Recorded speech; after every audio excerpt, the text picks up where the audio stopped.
श्री नरेश मेहता का साहित्यिक परिचय दीजिए। श्री नरेश मेहता का जन्म 15 फरवरी 1922 को मालवा के शाहजहाँपुर गांव के एक ब्राह्मण परिवार में हुआ। इनके पिता बिहारी लाल शुक्ल थे। मेहता पदवी इन्हें पूर्वजों से मिली थी। नरेश जी 2.5 वर्ष के ही थे कि इनकी माता का निधन हो गया। इनके चाचा पंडित शंकरलाल शुक्ल ने इनका पालन पोषण किया। नरेश मेहता ने इंटर की परीक्षा उज्जैन से पास की। तत्पश्चात ये स्वतंत्रता संग्राम में कूद पड़े। सन 1942 के भारत छोड़ो आंदोलन के समय वे एक प्रमुख नेता थे। इन्होंने अपनी उच्च शिक्षा बनारस हिंदू विश्वविद्यालय से प्राप्त की। तत्पश्चात देहरादून में सेकंड लेफ्टिनेंट का प्रशिक्षण प्राप्त किया। इन्होंने शिक्षा समाप्ति के बाद आकाशवाणी लखनऊ में काम करना शुरू किया और फिर आकाशवाणी के कई केंद्रों में कार्यरत रहे। सन 1953 में आकाशवाणी से त्यागपत्र देकर वे पत्रकारिता के क्षेत्र में सक्रिय हो गए। इन्होंने साहित्यकार, भारतीय श्रमिक तथा कीर्ति आदि पत्रिकाओं का संपादन किया। 22 नवंबर 2000 में मेहता जी का निधन हुआ। नरेश मेहता नई कविता के प्रमुख हस्ताक्षर हैं। वह बहुमुखी प्रतिभाशाली साहित्यकार हैं। उनका उपन्यास, कहानी, नाटक तथा समीक्षा आदि पर भी अच्छा अधिकार है। कवि के साथ साथ वे अध्ययनशील प्रकृति वाले भावुक तथा गंभीर चिंतक भी हैं। डॉक्टर जगदीश गुप्त के अनुसार नरेश मेहता छायावादी काव्य के अत्यंत प्रतिभावान तथा बंगला संस्कार से प्रभावित संवेदनशील रचनाकार के रूप में विख्यात है। परंपरा और लालित्य का लालित्यपूर्ण किंतु वैचारिक समन्वय नरेश मेहता में ही मिलता है। नरेश मेहता साहित्य में नवीनता तथा प्रयोग के दृढ़ पक्षपाती रहे हैं। वे एक प्रगतिशील लेखक हैं तथा उनकी रचनाओं में मार्क्सवादी विचारधारा का गहरा प्रभाव है। कतिपय आलोचकों ने इन पर अहंकारी और अहंवादी होने का आरोप भी लगाया है। सम्मान एवं पुरस्कार। 1974 में मध्य प्रदेश का राजकीय सम्मान, 1983 में सारस्वत सम्मान, 1984 में मध्य प्रदेश के संस्कृत विभाग का शिखर सम्मान, 1988 में साहित्य अकादमी पुरस्कार, 1990 में उत्तर प्रदेश के हिंदी संस्थान का भारत भारती सम्मान, 1992 में उनके संपूर्ण साहित्य पर 2 लाख रुपये का ज्ञानपीठ पुरस्कार विशेष उल्लेखनीय है।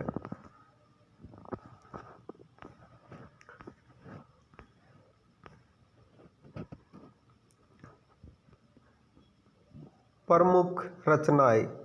नरेश मेहता बहुमुखी प्रतिभा वाले साहित्यकार थे। उन्होंने विविध विधाओं पर सफलतापूर्वक लेखनी चलाई है। उन्होंने पद्य गद्य संबंधी अनेक विधाओं की रचना करके माँ भारती के आंचल को समृद्ध किया है। उनकी प्रमुख रचनाएं इस प्रकार हैं। काव्य संग्रह। वन पाखी सुनो, बोलने दो चीड़ को, मेरा समर्पित एकांत उत्सवा, तुम मेरा मौन हो, अरण्या आखिर समुंदर से तात्पर्य, पिछले दिनों नंगे पैरों, देखा एक दिन, आधुनिक कवि नरेश, चेता प्रतिनिधि कविताएं। खंड काव्य। संशय की एक रात, महाप्रस्थान, परवाद प्राव, उपन्यास, धूमकेतु, डूबते मस्तूल, नदी यशस्वी है, वह पथ बंधु था। कहानी संग्रह। तथापि एक समर्पित महिला, जलसागर, नाटक, सुबह के घंटे, खंडित यात्राएं, एकांकी, सरोवर के फूल, पिछली रात की बर्फ, निबंध, काव्य का वैष्णव व्यक्तित्व, मुक्तिबोध, एक अवधूत कविता, शब्द, पुरुष, अज्ञ काव्यात्मकता का दिक्काल, हम, अनिकेतन, यात्रा व्रत, रामफलास के फूल, साधु ने चेले जमात, सियाह कचनार की कली, काल यात्रा, प्रदक्षिणा, अपने समय की, संपादन, वाग्देवी, गांधी गाथा, अनुवाद, आधी रात की दस्तक, लेके आर मलकानी।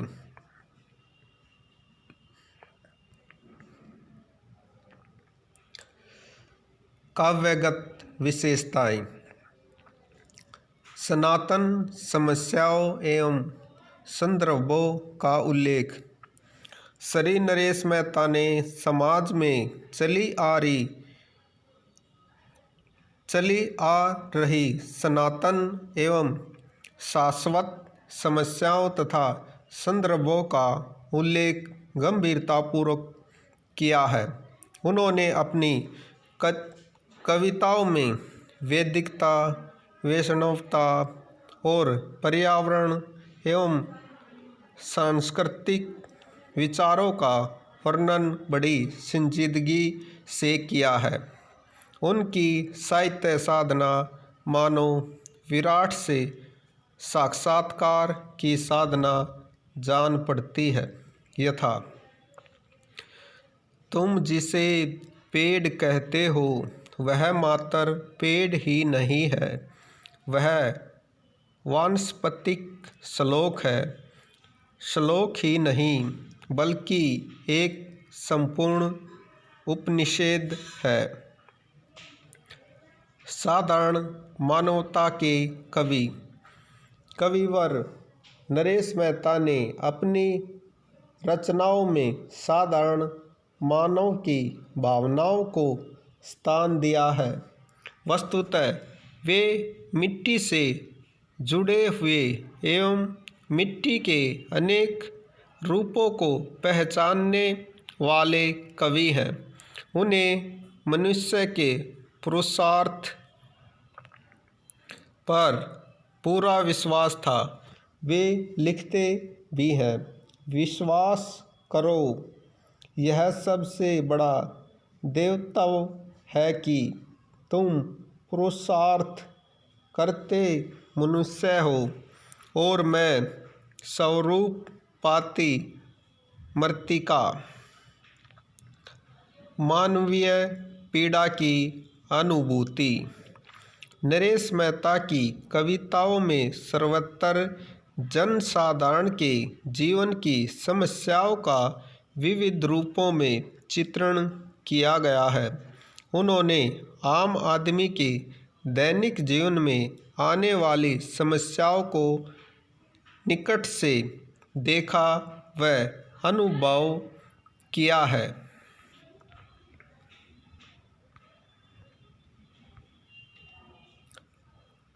पौराणिक विषयों का उद्घाटन। श्री नरेश मेहता ने अपनी काव्य रचनाओं में पौराणिक विषयों को आधुनिक जीवन के संदर्भ में व्यक्त किया है तथा आज के जीवन की समस्याओं को पौराणिक विषयों के माध्यम से अभिव्यक्त किया है। उन्होंने रामायण व महाभारत के प्रसिद्ध प्रसंगों को लेकर काव्य रचना की है।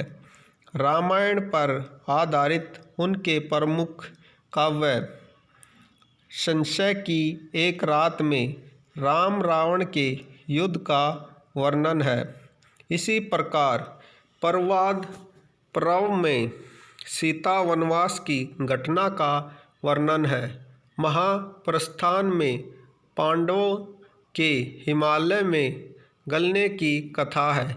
इस प्रकार नरेश मेहता ने पौराणिक प्रसंगों के माध्यम से आज के युग के जीवन की समस्याओं का उल्लेख किया है। यह प्रपात स्तोत्र पाठ ही तो करते हैं। यह कैसी वैश्वानरी गंध गायत्री छंदों में धूप के पग धरती वनस्पतियों पर उतर रही है। प्रकृति चित्रण। श्री नरेश मेहता की कविताओं में प्रकृति के उदात्त रूप का चित्रण हुआ है जो उनकी समूची संस्कृति को नई क्रांति और संस्कार प्रदान करता है। उन्होंने प्रतिस्पर्धा के स्थान पर आत्मदान का महत्व दर्शाया है। उसमें उल्लास है, सर्जन है, आह्लाद भी है एवं एक निरंतर जीवंतता है। उसमें संकोच, तिरस्कार अथवा अस्वीकृति नहीं है। वह मनुष्य को नए मानवीय संस्कार देती है, मनुष्य के भीतर की आसुरी वृत्तियों को देवी वृत्तियों में बदलती है। धरती को कहीं से छुओ एक रचासी प्रतीति होती है। देवदारुओं को दे यष्टि क्या उपनिषेधीय नहीं लगती। भाषा शैली। नरेश मेहता के काव्य में भाषा सरल, सहज, सरल, सरस एवं भावानुकूल है। उन्होंने नए प्रतीकों, बिंबों और उपमानों की अपने काव्य में सुंदर योजना की है। चित्रात्मकता उनकी भाषा शैली की प्रमुख विशेषता है। मैं अपने चारों ओर एक भाषा का अनुभव करता हूँ जो ग्रंथों में नहीं होती पर जिसमें फूलों सी गंध और बिल्व पत्र की सी पवित्रता है। इसलिए मंत्र केवल ग्रंथों में ही नहीं होते। नरेश मेहता की शब्द योजना भी अत्यंत सार्थक एवं सफल है। तत्सम शब्दों के साथ साथ तद्भव उर्दू, फारसी व अंग्रेजी के शब्दों का भी सफल प्रयोग किया गया है। हिंदी की नई कविता में नरेश मेहता के काव्य का प्रमुख स्थान है। सृजन की प्रेरणा, भाव व भाषा की दृष्टि से उनका काव्य अत्यंत सफल एवं सुंदर है।